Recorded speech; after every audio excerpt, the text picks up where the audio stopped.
parce que les femmes sont devenues comme si elles sont toutes possédées. Cette petite fille de 8 ans, comme Bléreux a dit là, la mère là peut, l'accueillir et peut-être, comme on dit, gâter l'enfant au village. Elle finit de gâter l'enfant. Le problème c'est quoi? C'est que les mains que tu prends, les herbes que tu attaches là, tu finis de faire, tu donnes à l'enfant de trucs, comme ton mari allait faire l'enfant dehors, tu dis que tu gâtes l'enfant là, c'est les mêmes mains que tu prépares la nourriture à tes enfants. Tu peux imaginer le poison que cette femme est en train de peut mettre dans la famille de ce monsieur. Bléreux a dit quelque chose de primordial, que ce gars devrait vraiment regarder la logique de, quand tu veux être polygame, dire de lire véritablement ce qui doit se passer chez lui. Pour moi, lire les intentions des femmes. Il faut pouvoir lire dans leur cœur. Exact. Oui. Il faut pouvoir lire dans si vous n'êtes pas capable de le faire, vous ne pouvez pas faire la polygamie. N'essayez pas. C'est très dangereux. C'est pour cela que je disais aux femmes, faites attention de vous retrouver dans un mariage avec un homme que vous avez d'une certaine manière humilié. Les hommes en général qui n'ont pas le courage de se séparer gardent en travers de la gorge les humiliations qu'ils ont subies. Et quand ils sont en position de force, ils vous... La dénonciation de ce matin est une affaire de Pierre Blériot. Parfait. Ici, c'est un vieux couple, vieux entre guillemets.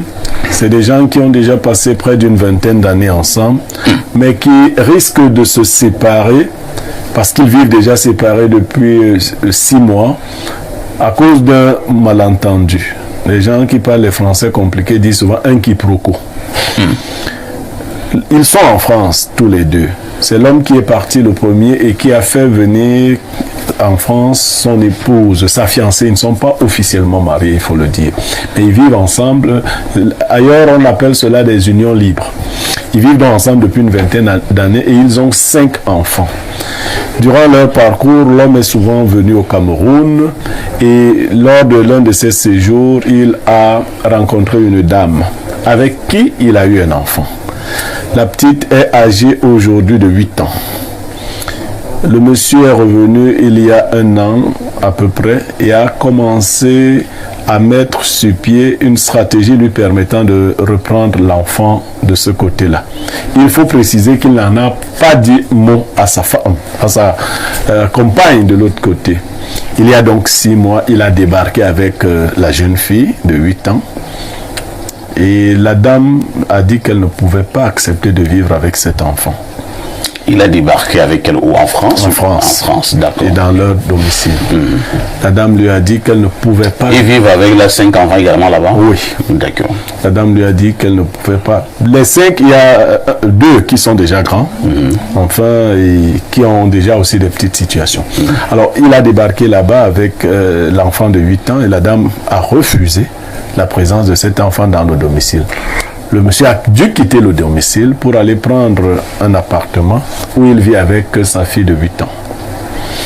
Il continue de faire ce qu'il peut pour les autres enfants rester avec sa compagne, mais il vit désormais depuis 6 mois avec la petite de 8 ans, espérant que sa compagne revienne sur de meilleurs sentiments, à de meilleurs sentiments, afin que la famille recomposée se retrouve. La situation ne semble pas s'améliorer. Il m'en a parlé et j'ai jugé bon de poser le problème à la réflexion de tous les démineurs. Alors, du côté, c'est en France? Oui, c'est en France. La dame, elle a un boulot là-bas? Bon, elle fait des petits boulots, mais selon les explications qu'il m'a données, il y a des subventions pour des familles nombreuses. Tout à fait. Et donc, ces subventions permettent largement de prendre en charge un certain nombre de choses. Vous dites qu'ils vivent ensemble depuis 20 ans? Plus de 20 ans. Plus de 20 ans. Ils ont eu 5 enfants, 5 enfants. Mais ils ne sont pas officiellement mariés. Plus de 20 ans, oui. D'accord. D'accord. Et la dame ne veut pas de cet enfant de 8 ans que le monsieur a amené du Cameroun. Oui, et il faut préciser, je l'ai bien précisé, lui-même l'a dit, il n'a pas prévenu la dame, il ne lui en a pas parlé, il ne l'a pas prévenu qu'il faisait venir. Je suis à la télé.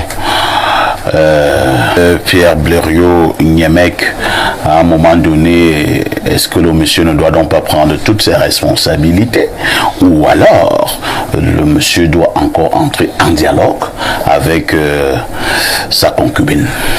Parfait. Les résidus d'amour sont dangereux. Il ne faut pas donner aux gens les résidus d'amour. Vous comprenez? Les résidus d'amour, c'est que vous aimiez quelqu'un, il a fini par détruire l'amour que vous aviez pour lui, mais il y a un fond. Vous prenez ce fond-là, vous dites on va faire avec. C'est pour cela que je disais aux femmes, faites attention de vous retrouver dans un mariage avec un homme que vous avez d'une certaine manière humilié. Les hommes en général qui n'ont pas le courage de se séparer gardent en travers de la gorge les humiliations qu'ils ont subies. Et quand ils sont en position de force, ils vous font subir les humiliations dans le calme. Et ils ne négocient effectivement plus souvent. Vous pouvez trouver pendant que tu fais ça alors qu'il s'est même déjà marié à l'autre. Ou encore qu'il a déclenché beaucoup d'autres phénomènes. Il peut te présenter les enfants par dose homéopathique. Il vient avec un aujourd'hui. Deux demain. Tu crois que c'était fini. Pendant que tu es encore assise, là, tu vois deux autres arriver, ainsi de suite. C'est qu'à un moment donné de sa vie, il s'est dit, ok, je crois que j'ai garanti l'essentiel à cette femme et aux enfants qu'on a fait. Maintenant, je vais vivre ma vie. Donc, il est dans la logique de vivre sa vie. La seule possibilité pour toi, c'est de t'arrimer. Ou de partir. Mais partir pour aller où? Ce n'est pas évident. 5 enfants. Bon, peut-être. On dit que le mariage n'est pas une fin à soi. Bon, mais à Yaoundé 1, quand même, c'est une fin. Donc, je veux dire que quelquefois, nous sommes victimes de nos propres turpitude.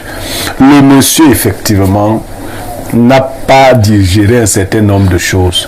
Et il ne se voit pas dans la posture de celui qui doit supplier dans cette situation. Parce que certainement, dans le passé, lui, il a digéré les choses que la femme lui a faites. Oui. Et donc, digérer l'enfant, là, n'est pas trop lui demander. Ce n'est pas trop lui demander. Que ce soit en France ou n'importe où. Et vous comprendrez donc que c'était un monsieur très avisé. Parce que s'il avait fait un acte de mariage, voilà. Vous voyez que l'enfant a 8 ans, ça veut dire qu'il a connu sa maman à peu près à la date à laquelle il a fait la dot. S'il avait fait un acte de mariage vivant de ce côté-là, les pouvoirs que l'acte de mariage donne aux femmes de ce côté-là aurait fait qu'elle ne serait même pas en train de négocier. Hein. Elle lui aurait causé bien de dommages. Elle ne serait pas en train de négocier. Donc il y a beaucoup d'hommes là qui ont fait des actes de mariage forcés, parce qu'il y a des femmes aussi qui te prennent et disent, monsieur, laisse, allons faire l'acte de mariage. Mais il y a aussi des dieux qui disent que non, restons concentrés. L'affaire de l'acte de mariage, là, je sais que c'est dangereux. Restons d'abord comme ça. Donc le conseil, c'est que si la femme veut garder une certaine harmonie de la famille, qu'elle accepte cette petite fille de bon cœur. Et peut-être qu'elle se prépare à ce que d'autres enfants sont en chemin, qu'elle va accepter dans la logique du Bantoustan. Moi, j'ai un problème. Et là, je repasse la parole à Pierre Blériot. Vous dites que, bon, le conseil que la femme accepte cet enfant de bon cœur, j'apprécie bien l'expression de bon cœur. Une femme qui est déjà dans cette posture, est-ce que c'est même pas dangereux de faire absolument en sorte que cette fillette reste dans cette maison? Est-ce que cette maman ne pourra pas, je vais parler comme au village, faire quelque chose à cette fillette? Parce que une dame qui a les cornes comme ça sur la tête et tout ça, bon, c'est compliqué. Parfait. Surtout que la dame est justement dans une posture, parce que nous pouvons également croire, Blériot, je te pose une autre préoccupation, nous pouvons croire que même la dame là est folle, alors qu'elle-même n'est pas aussi folle comme on le sait. Vous pensez que la dame là, qu'elle n'a pas d'acte de mariage, mais elle est là. Elle ne bouge pas. Bon, parfait. Je comprends votre préoccupation et sa finesse d'ailleurs. Vous savez, je n'ai pas demandé que le monsieur impose à la femme l'enfant. J'ai dit que la femme accepte de bon cœur. Lorsque vous êtes dans la logique de la polygamie, vous devez être capable de lire les pensées des femmes que vous épousez. Si vous n'êtes pas capable, ne soyez pas polygame. Parce que quand vous venez avec un enfant, les femmes sont des personnes assez futées. Oh, il y en a même qui peuvent accueillir très vite. Hein? Oui. Bébé. Par la suite, dans le but de vous endormir. et par la suite. Mais le bon polygame doit être capable de lire au-delà des scènes qu'on lui montre ce qui est dans la pensée. Mais il faut aussi dire à ces femmes, pour quelques-unes qui sont des mégères pour les enfants qu'on leur présente, que vous avez aussi les enfants. Vous savez, à force de croire qu'on peut détruire les enfants des autres, on détruit aussi ses propres enfants. Il faut faire très attention aux enfants. Il faut faire très attention aux enfants.